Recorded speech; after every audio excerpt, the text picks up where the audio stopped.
ब्रह्मपुर सांसद doctor Pradeep Panigrahi रंगई लुंडा block प्रतिनिधि भाव एन गंगाधर पात्र मनोनीत होती। से तृणमूल स्तर में जनसाधारण सहित रही बहु जनमंगल कार्य करिथिबारु तांकु ब्रह्मपुर सांसद निज प्रतिनिधि भाव मनोनीत करिसेंती।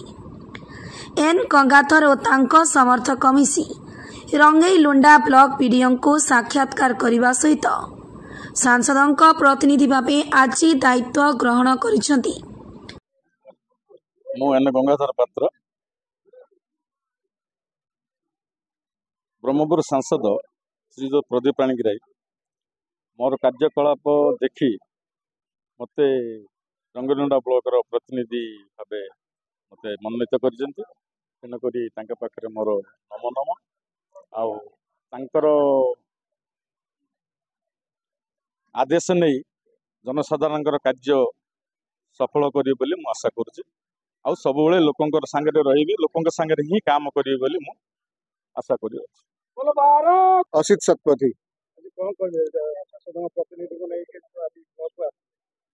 देखु गंगा भाई आमर रंगेलुंडा ब्लॉक रो समस्त प्रिय पात्र गोटे धारे कह गले से अजात शत्रु तांकर लोक सेवारे हो कि लोक राति राति अधे मत सेवा देवाई से केवे कुटाबोध करना समस्त प्रिय गंगा भाई को आज माननीय सांसद जो आमर प्रतिनिधि भाव में चयन कर अंचलवासी बहुत खुशी आम मैंने बहुत खुशी एमती गुरु दायित्व गंगा भाई को मिलू आम आशा करुचु और शुभेच्छा भी जनाऊँ आगामी दिन में रंगेलुंडा ब्लॉक तथा निज अंचल एवं गोपालपुर निर्वाचन मंडल भितर जितक उन्नतिमूलक कार्यक्रम रही सहयोग रही जनसाधारण समर्थन विपुल मात्रा सहित रही उपस्थित थिबा सब जनसाधारण प्रतिफलित होछि।